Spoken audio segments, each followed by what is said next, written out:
அன்பான தேவஜனமே, victory gospel search விடுதலையின் சுவிசேஷ சபை வழியாய் உங்களுக்கு கிருபையும் சமாதானமும் உண்டாவதாக. இன்று ரொம்ப ஒரு முக்கியமான ஒரு நாள். ஏன் அப்படின்னா, கடந்த ஆண்டு இந்த ஜூன் 8, 9 என்னோட வாழ்க்கையில் மிகவும் ரொம்ப முக்கியமான நாள். ஏன்னா 8ஆம் தேதியும் 9ஆம் தேதியும் ஒரு மீட்டிங் இருந்தது. 8ஆம் தேதி தேவன் எனக்கு ஒரு வார்த்தை கொடுக்கிறார், ஸ்தேவானின் பாடுகள். அதை நான் தியானித்து, சரி அந்த மீட்டிங்கு போகணுன்றதுக்காக நான் என்ன பண்ணுறேன் அப்படின்னா, ரெடி ஆகிறதுக்காக அங்கே போயிட்டு நான் ட்ரெஸ் சேஞ்ச் பண்ணும்போது கீழே பீரோவில் அந்த கீழே ரொம்ப ஷார்ப்பாக இருக்கும். நான் அதை பார்க்கல. காலை அப்படி கொஞ்சம் எடுத்தேன் பாருங்க, கால் அப்படி கிழிச்சு எலும்பு தெரியும்படியாக மிக பெரிய காயம், ரத்தம் என்ன ஆயிடுச்சுன்னா அப்படியே ஓடுது. என்னோட தம்பி தான் என்ன பண்ணாங்கன்னா என்னை தூக்கி கொண்டு என்ன பண்ணாங்க, அப்படி வச்சாங்க, மேலே வச்சாங்க. அப்புறமா அப்பா அம்மா வெளியே போயிருந்தாங்க, அவங்களுக்கும் ஃபோன் பண்ணி கூப்பிட்டாங்க. பார்த்தா ரொம்ப காயம் ரொம்ப ஆழமாக இருந்ததுனால எல்லாமே அழுதுட்டாங்க. ஆனால் எனக்கு என்ன ஒரு வாஞ்சை இருந்தது அப்படின்னா, தேவனுடைய வார்த்தையை கொடுக்கணும் அப்படின்னு ரொம்ப வாஞ்சை இருந்தது. அது கொடுக்காம போயிடுச்சே அப்படின்னா உள்ள ஏக்கம் இருந்தது, வழிகள் இருந்தது. அதை தாண்டி தேவனுடைய வார்த்தையை கொடுக்காம என்னால் கொடுக்க முடியலையே அப்படின்னு ஒரு ஏக்கம் ஆயிடுச்சு. அதுக்கப்புறம் டாக்டர்கிட்ட கொண்டு போகும்போது அவங்க என்ன சொன்னாங்கன்னா, 10 தையல் போடணும்னு சொல்லிட்டு உடனே என்ன பண்ணாங்க, 10 தையல் ஒரு டாக்டர் எனக்கு போட்டாங்க. அவ்வளவு வழிகள் இருந்தது. ஆனால் தேவன் எனக்கு ஒரு வார்த்தையை மட்டும் ஞாபகம் செய்து கொண்டே இருந்தார். பவுல் சொல்ற ஒரு வார்த்தை எனக்கு மிகவும் பிடித்த வார்த்தை. அதை அந்த நேரத்தில் எனக்கு தேவன் ஞாபகப்படுத்தினார். அது என்ன அப்படின்னா, 2 கொரிந்தியர் 12ஆம் அதிகாரம் 9, 10. அதற்கு அவர், என் கிருபை உனக்கு போதும், பலவீனத்திலே என் பலன் பூரணமாய் விளங்கும் என்றார். ஆகையால் கிறிஸ்துவின் வல்லமை என் மேல் தங்கும்படி என் பலவீனங்களை குறித்து நான் மிகவும் சந்தோஷமாய் மேன்மை பாராட்டுவேன். அந்தபடி நான் பலவீனமாய் இருக்கும்போது பலமுள்ளவனாய் இருக்கிறேன். ஆகையால் கிறிஸ்துவின் நிமித்தம் எனக்கு வரும் பலவீனங்களினாலும் நிந்தைகளிலும் நெருக்கங்களிலும் துன்பங்களிலும் இடுக்கண்களிலும் நான் பிரியப்படுகிறேன். இதுதான் தேவன் ஞாபகப்படுத்தினார். கிறிஸ்துவின் வல்லமை என் மேல் தங்கும்படி இந்த பலவீனத்தையும் நான் பலனாக எண்ணுகிறேன், இதை குறித்து மேன்மை பாராட்டுகிறேன். இதை தேவன் சொன்னாரு. நீங்க பாருங்க, சரியா ஒரு 10 நாளுக்கு அப்புறமா 19ஆம் தேதி ஒரு வீட்டில் தேவனுடைய வார்த்தையை கொடுக்கணுன்றதுக்காக கூப்பிடுறாங்க. டாக்டர் என்ன சொன்னாங்கன்னா, நீங்கள் 1 மாதத்துக்கு எங்கேயுமே போகக்கூடாது, அதாவது தையல் பிரிக்கிற வரைக்கும் போகக்கூடாது அப்படின்னு சொல்லிட்டு சொன்னாங்க. ஆனாலும் 19ஆம் தேதி நிற்கவே முடியாது அப்படின்னு டாக்டர் சொன்ன வார்த்தையையும் தேவன் மாற்றி 45 நிமிடங்கள் தேவன் என்னை பேச வைத்தார். நான் உங்களுக்கு வீடியோவும் இந்த வீடியோவில் நான் போடுறேன். நீங்கள் பாருங்கள், வீடியோவும் போடுறேன், ஃபோட்டோஸும் போடுறேன். இதில் ஒரு சாட்சி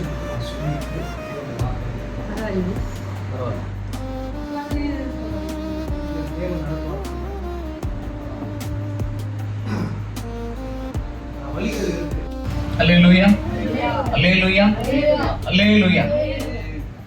இன்னைக்கு 5 தையல் பிரிச்சதுனால நிற்க முடியாது. மண்டே 5 தையல் பிரிக்கலாம் அப்படின்னாங்க. இருந்தாலும் எனக்கு ஒரு நம்பிக்கை, தையல் பிரிச்சாலும் பிரிக்கலனாலும் தேவன் நடத்துவார். காயங்களை ஆற்ற தேவன் வல்லவராக இருக்கிறார்.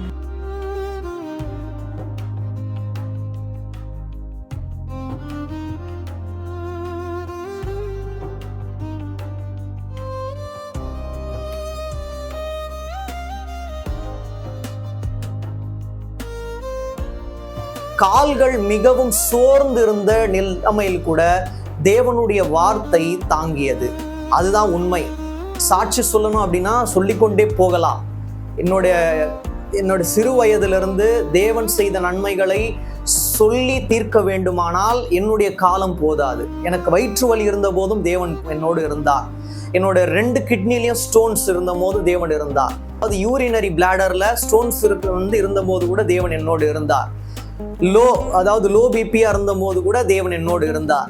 இவ்வளவு சூழ்நிலைகள்ல தேவன் என்னோடு இருந்தார். கடந்த வருடம் நடக்கவே முடியாது அப்படின்னு அநேகர் என்ன பண்ணாங்க, சொன்னாங்க. சிலர் அன்பா என்னை பார்த்தாங்க. இந்த நேரத்துல ஒரு 3 பேரை என்னோட வாழ்க்கையில மறக்கவே முடியாது. ஒண்ணு என்னுடைய தம்பி விக்டர், ஸ்டான்லி, அப்புறம் சீனிவாசன். இவங்க 3 பேருமே என்ன பண்ணாங்க அப்படின்னா, நான் சோர்ந்து இருந்த நேரத்துல, என்னால நடக்க முடியாத நேரத்துல அவங்க தான் தாங்கி கொண்டு வந்தாங்க.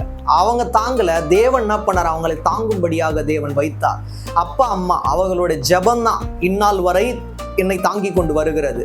நான் கொஞ்சம் நினைச்சு பார்க்கிறேன், ஸ்தேவானின் பாடுகளை வெறும் வார்த்தைகளினால் நீ சொல்வதை விட அதை அனுபவத்தில் நீ உன்னுடைய வாழ்க்கையில் அதை ஏற்றுக்கொண்டு வாழும் போது, நீ போயிட்டு பிரசங்கம் பண்ணும் போது, நீ இது ஒரு அனுபவ சாட்சியாய் சொல்லி தேவனுடைய வார்த்தையை சொல்லும் போது தேவனுடைய கிரியை மேன்மையாக இருக்கும் அப்படின்றத தேவன் எனக்கு என்ன பண்ண உணர்த்திட்டே இருந்தாரு. அதனால இதை நான் ஒரு வழியா நினைக்கல, ஒரு சாட்சியா தான் நினைக்கிறேன்.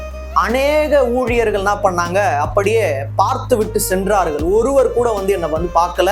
ஆனா தேவனுடைய ஊழியர் ஒருவர், பாஸ்டர் அம்ப்ரோஸ் ஐயா, வீடியோல பார்த்து எனக்கு ஃபோன் பண்ணி, அவர் வரேன்னு கூட சொல்லல, ஃபோன்லயே என்னை விசாரிச்சாரு. நேரடியா அவருக்கு முடியாத நேரத்துல கூட அவர் என்னை பார்த்து விட்டு சென்றார். வேறு எந்த ஊழியரும் வரல, அவர் மட்டும்தான் வந்தார்.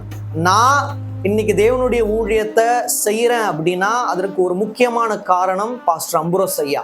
அவங்கள வாழ்நாள் ஃபுல்லா மறக்க மாட்டேன். இன்று அவர்கள் கூட இல்லாதது மிகவும் அது வருத்தமாக இருந்தாலும் தேவனுடைய கிருபை இருக்கு, தேவனுடைய பலன் இருக்கு, அதுவே நடத்துகிறது.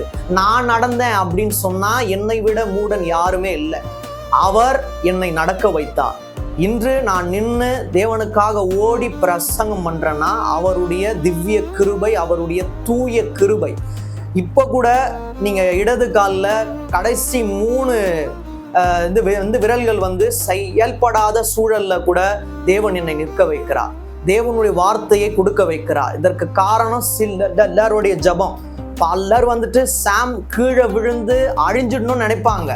ஆனா சிலருடைய ஜபம், உண்மையான ஜபம் மட்டும்தான் இன்னைக்கு வரைக்கும் தாங்கி கொண்டு வருகிறது. தேவன் ஒண்ணு சொன்னார், இதையே தாங்க முடியலன்னா வரக்கூடிய நாட்கள்ல பலவிதமான போராட்டங்கள் வரும். அதை தாங்கும்படியாக நான் உன்னோடு இருப்பேன்பா, நீ எப்பவுமே முகத்தோட இரு அப்படின்னு தேவன் சொன்னார். அதனாலதான் அவ்வளவு பெரிய வாழ்க்கைகள்ல கூட ஸ்டிச்சஸ் பிரிக்கலனாலும் தேவனுடைய வார்த்தையை போய் சேரும்படியாக, என்னை கொண்டு தேவன் பேசும்படியாக அவர் மேன்மை பாராட்டினார். அதனால ஒண்ணு மட்டும்தான், இனிமேட்டு எவ்வளவு போராட்டங்கள், வியாதிகள், வருத்தங்கள், குழப்பங்கள், ஆபத்து வந்தாலும் ஆசீர்வதிக்கிற தேவன், ஆபத்திலிருந்து மீட்கிற தேவன் நம்மோடு இருக்கும் போது நாம் எதை கண்டும் கலங்க வேண்டிய அவசியமே இல்லை. நீங்க நல்லா பாருங்க, இது ஏதோ சாட்சி சொல்லணும்னு இல்லை, கரெக்டா 1 ஆண்டுகள் ஆகிறது. 2025 ஜூன் 8, 9 என்னுடைய வாழ்க்கையில மறக்க முடியாத நாள். இந்த நாள்ல தேவன் ஒரு சாட்சியா என்னை வைத்ததற்காக தேவனுக்கு கோடி நன்றி. அதனால கவலைப்படாதீங்க, என்னையே சாட்சியா நிறுத்தியிருக்காரு அப்படின்னா உங்களையும் நிறுத்துவார். யாருமே என்கிட்ட தேவனுக்காக என்ன செய்துன்னு சொல்லிட்டு கேட்கவே முடியாது. 1070 பாடல்கள் 6 லாங்குவேஜ்ல தேவன் எழுதும்படியாக வைத்தார். யாருக்காக? உலகத்துக்காக அல்ல, தேவனுக்காக மட்டுமே. அவருக்காக எழுதிய விரல்கள் ஒரு நாளும் சோர்ந்து போகாது. இறுதி வரை என் மூச்சு இருக்கிற வரைக்கும் அவருக்காக தான் வாழுவேன். அவருக்காகவே வாழ்ந்து மரிப்பதே எனக்கு தேவன் தந்த மிகப்பெரிய ஈவு. நான் சோர்ந்து இருக்கும் போது, நான் பலவீனமா இருக்கும் போது 13 ஆண்டுகள் என்னோடு இருந்த தேவனுக்காக நான் இப்ப ஜீவனோடு நல்லா இருக்கேன், ஒரு வியாதி இல்லாம நல்லா இருக்கேன். அவருக்காக வாழ்ந்து காட்டுவதுதான் எனக்கு மிகப்பெரிய சாட்சியா இருக்கும். பலவீனத்தில் என்னோடு இருந்த தேவன் இப்ப நான் பலனோடு இருக்கேன், நான் அவரோடு இருப்பேன். எனவே நீங்கள் என்ன பண்ணுங்க, பலவீனம் சோர்ந்து போகாதீங்க. ஏன்னா தேவன் உங்களோடு இருப்பார். வியாதிகளை விலக்கி உங்களையும் தேவன் சாட்சியா எடுத்து பயன்படுத்துவார். தேவன் தாமே நம் யாவரையும் மென்மேலும் ஆசீர்வதிப்பாராக. ஆமென்.